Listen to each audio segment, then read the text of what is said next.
We have to expand out on marriage. So we can just say marriage or we say marriage. Mm. Marriage. We are gathered here. Together. Marriage. Quarantine. Not the same.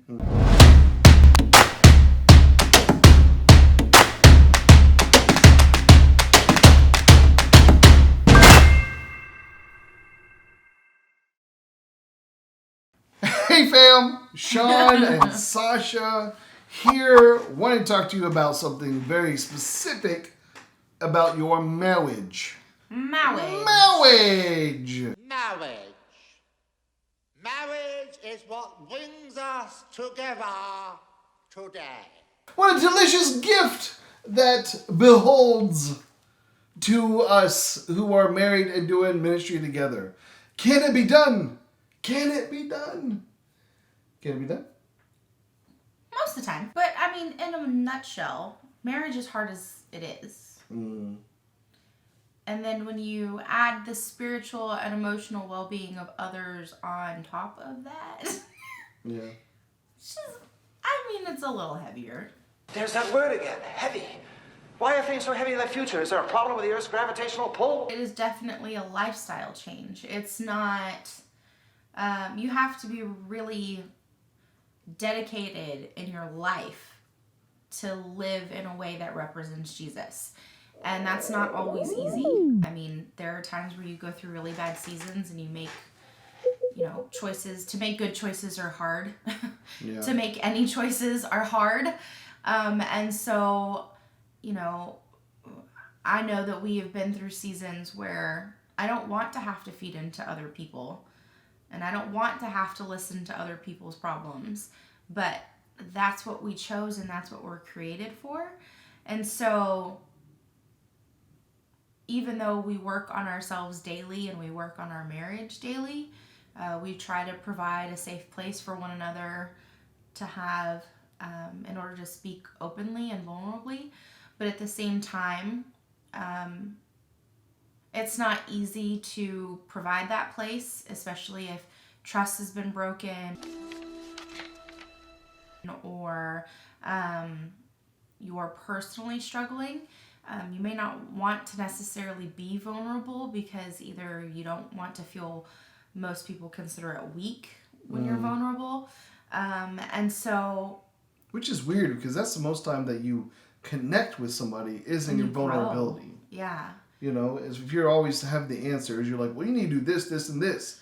Well, it's good to hear, but as soon as you find out that somebody's struggling with something, whether it's the same thing you're struggling with at all, it has nothing to do with it. It just has to do with somebody knowing that other person isn't perfect. They're struggling too. You really your walls come down with that. You're just like me. Trash. That's not always the easy part. It's not always the easy part to sit and listen, because I think a lot of times in ministry, we sit and listen so much that sometimes we forget to speak about our own struggles and the things that we have gone through. And so then sometimes it's really frustrating because he ends up being the person that I'm just spilling all over. I'm just telling him, this frustration and that frustration. And sometimes it's hard to be... You don't want to be an added person that's just dumping on your spouse, but at the same time, God is really good about making sure when we know our boundaries, when we're approaching that ledge of too much. Yeah. And I think that's trial and error over the last few years. Yeah, because we've been in multiple different ministries, from children's, youth, college, praise and worship, drama, tech, you name it. We've been over a ton of different ministries. Also, our own. Yes. I mean, recently I've been greeting. Y'all, that's the jam. Yes. No, actually, most recent, we've been holding signs. Parking lot signs! Those were dope, and those are awesome. Yeah. And we get a bunch of honks. The sign says honk for Jesus. And people are like, you know what? Boop, boop. Yes. But being a married couple in ministry, it comes with, if I'm doing ministry and I have this path that I feel like we need to be taking, then I can follow that. If she's in ministry and she has this path that she feels like she would be taking, she can follow that. But what happens whenever we both are in a ministry and we both have vision, if we don't have one vision for it, then none of it's going to survive. So if I have a different vision than she has, or she has a different vision than I have, and if it's not cohesive in any way, then the ministry really can't move forward. That just means that we both have to relent at that point and take a step back, and we both need to pray about where we feel like we should be going. And I always encourage people to pray about it first, take a few days, jot some things down, read some things, because if you're both in this is where we need to go, sometimes that's not true. Yeah. And it's hard because you may look at the situation and you may think logically we should go in this direction. And God is like, that's so cute. There you go, Pastor John. I threw it in there for you. You're so cute. But in reality, God is defying that logic, and he wants to go the opposite direction because he's got some things that he wants to work out either with us or through us or with some other people. And because we only see our little world and we don't see the big picture, which is what God sees because he's got the whole world in his hands, then we don't understand why he would want us to go that way because it defies logic. However, God is God, and I choose to let him be God. I don't want to take that mantle. I think being me is stressful. I couldn't imagine being responsible for everybody else. So. Yeah, that's funny. So, I mean, like, marriage is easy. Ministry is easy. It's getting over yourself that's the hard part. That's so true. I mean, we just have to be one flesh. No big deal, right? Except for, like, getting over yourself. Yeah. That's one thing I struggle with all the time. If I have this vision, I want to go start doing this, whatever it is, I go on that path, and Sasha throws me a curveball, and I'm like, but why would we do it that way? If I want to mess up in God's eyes, mess up in our marriage, I'll just tell her, hey, don't worry about it, pretty lady. The man's got it. You know, and not listen to her wise counsel, because she's a brilliant woman who sees things that I don't see. If I don't take that into consideration, I'm a fool. And the same thing for her. He's so cute when he said that. Same thing for her. Oh, babe. Oh, babe. Don't do that. Babe. Take it back. Yeah. Oh, babe. It's the same thing for her. If I'm saying something and she's like, nah, this is stupid, which she said before, because flat out, it was. Because then she reiterates it to me like, you know what? You're right. Well, and it's also one of those things that if we're ever in a differentiation on opinion of a path, we're partners, we're helpmates, and I can't dictate where we're going, and I'm not doing my job if I'm not voicing the opinion to him, and vice versa. We're in this together. We made that choice many, many years ago. You're welcome. And we do our very best to honor one another. I don't ever want to be dishonoring to him. And, you know, if I'm just moving in one direction with complete, you know, disregard for who he is or what he stands for, and I just want him to do what I want him to do because it makes sense to me, that doesn't help him. And my job is to be a helpmate. And so there are things that he may see or he may feel that may necessarily not be right or wrong, but maybe God wants to use me to help him see it in a different light. And God does that with him for me all the time. There are times where he will say something and I'll be like, oh, I never thought of it that way. And that's okay. There's a lot of times where I'm the why person. And so I ask that question a lot, and I'm just like, why is that a thing? Why have we thought this? Why do we go in this direction? Yeah. And he can help bring me back to reality sometimes, and other times he'll look at me and go, I don't know what we were doing. But at least if I'm gonna ride or die, it's gonna be that guy. So, you know, we're in it together. That's right. I mean, and that's really it, to realize that you're not, whatever opposition comes your way, is that it's not you versus her, it's you and her versus the opposition. You know, so many more marriages would be better if we knew that we're fighting from the same side, you know? And also that it's not a competition. You know, so a lot of times this is how it works. If they want something done efficiently and amazingly, they're like, hey, Sasha, can you do this? If they want, hey, I need somebody to make jokes and entertain a crowd, hey, Sean, I need you to do this. That's not true. It is. He's it a is big true. idea guy, so he can look at a situation and he can make it 10 times better than what you thought. It's just sometimes God makes me that little tethered rope to the end of that really high-flying balloon who's going to make everything happen, and bring him down to reality to know that there are processes to these things. At the same time, I think in ministry, regardless of whether you're speaking to a volunteer or you're speaking to a team member or you're speaking to your spouse or you're speaking to a student or a child or someone who is in your ministry in any capacity, you have to remember that they're a person. Yeah. And so regardless of whatever process has told you, in reality, God is madly in love with that person in front of you. And that person is looking for you to help them in the place where they're at. And sometimes that person is your spouse. And so it's so important to not just think of, this is the finish line and this is where I want it to be. Sometimes it's more important to look at the person and help them discover where they want to be.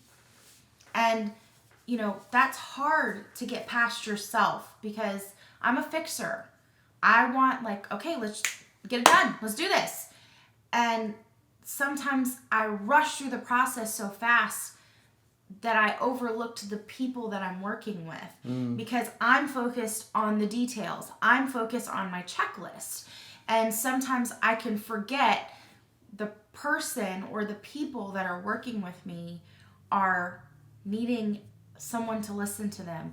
They're needing someone just to smile at them and look and see them as a person and not just another person in the church or another person helping in this ministry or this area or whatever. And it's overwhelming sometimes, because sometimes you just want to be a person and you want to be invisible. And that's not what God made us for. Yeah. And ministry is hard. I know everybody thinks that people in ministry just like sit around and like we just pray and eat. I don't know what they think that we do. Know. But it's hard and it's a big responsibility. And being married is hard and it's a big responsibility. I mean, just beyond bills and everything else, having a healthy marriage and being able to speak to another person and being able to trust another person, that's hard in itself. Yeah. And then you add ministry and marriage together and you're like, oh, y'all are just glutton for punishment. Yeah. But And this is 24, both those things are 24/7. Yes. There's not like I can say, I'm sorry, I'm not part of ministry at 1 o'clock in the morning when something horrific happens. Yes, I'm grateful for those people who were there with me. And the most random of times where we've hurt. You have my sword. And you have my bow. And my axe. So there are times where we have needed people in a really tough situation. And the fact that they didn't look at their phone and go, okay, well, it's 11:30 at night. I don't want to answer the phone. Yeah. I'm grateful for that. I'm also grateful for the people who've called us at 2 o'clock in the morning and said, look, I'm in a really rough spot and I need somewhere to go. Yeah. And we were happy to be that place for them, where they just want to talk about the Bible, or they're fighting an inner struggle with themselves. And I would much rather them call us and speak about the Word and the Lord and everything that He is, rather than take that dark path to somewhere that they can't come back from. Yeah. So in reality, marriage is hard. Ministry is hard. Yeah. Both are 24/7. However, God is bigger than both of them. Amen. Yes. And so, and they're both kind of a gift. Yeah. And a lot of people don't see it that way, especially if you've been doing it for so long, you know, and you just stack trial on trial on trial. Things not working out like the way you planned, but that's the most beautiful part. If things did work out the way you planned, what do you need God for? You planned it out. It's said and done. No. I need God every step of my marriage, and not because it's trouble and are chaotic, because I want to be the best husband, the best father that I can be to my bride, because I believe she deserves it. And the same thing in ministry. I want God every step of the way because I believe that the people that are serving our church, serving our king, are the kings reaching out to, I think they deserve the best version of me as well, the one that's closest to God. Not about perfection, because perfection died over 2,000 years ago. Just somebody who's earnestly trying to reach out to people.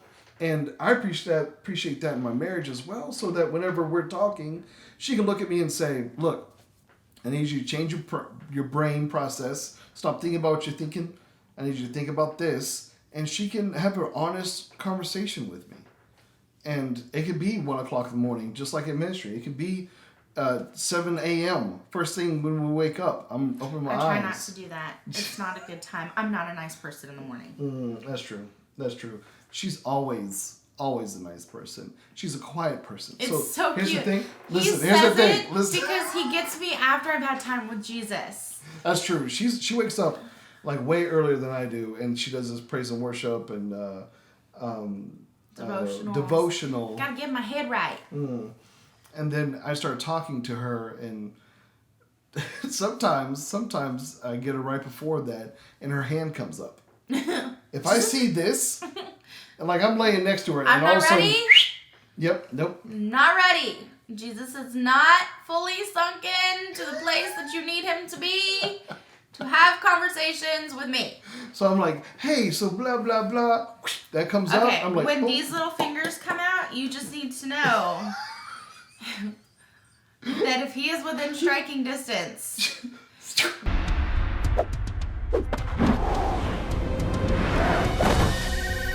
And this is how you get through marriage. Yeah. But yes, marriage is hard. And I'm not saying that because, like, I'm supposed to say it or it's like, oh, that's what people say when they've been... No, like, we had a really rough couple of years. Yeah. And so marriage is hard. And sometimes you don't like the person that is next to you. And sometimes you love them. And sometimes you have to choose to love them. Because you don't like them right now. Yeah. And that's what it is. It really is kind of a choice. And so, I don't know. Just like ministry. Just like ministering together. You have to know what you're getting into. And you have to lay some honest communication down. Mm-hmm. If she doesn't like something that I'm doing, I give her the free range to tell me, I don't like what you're doing. I don't like this, I don't like that, whatever it is. If she likes what I'm doing, I give her the free range to tell me and not let it go to my head. Like, you're right, I am the best ever. And also when she tells me something she doesn't like, I'm not like, oh, I'm the worst person ever. Like, it's really what it is great advice or insight. Sometimes. There are sometimes I'm like, I don't like what you're doing. And he's like, Jesus told me to. And I'm like, but I don't like it. And so, I got to get over myself. And even those moments she does. I'm beyond blessed to have my bride with me in ministry. Even if we argue about something or disagree about something, there's no one in this world I would rather have by my side than my bride. Aw. Oh, babe. Oh, See, babe. did it again. Oh, babe. Not into that. Oh, Not at babe. all. I don't know why I started doing that. One day I just thought it was funny and it stuck. Yay. Yeah. Oh, babe. Ugh. All right. So, usually we ask you to leave comments. This is what I want you to do. Think of the best ministry couple you can think of and comment below. And if they're friends of yours, tag them. Yes. Tell them thank you. Yes. Man, because it's ministry can be a thankless job. Yes. Ministry thug life, it's hard. Yeah. Yeah, I didn't choose it. It chose me. All right. Leave the comments below. Let us know who your favorite ministry couple is. Yes. And Tongue Blow. Tell them thank you. Yes.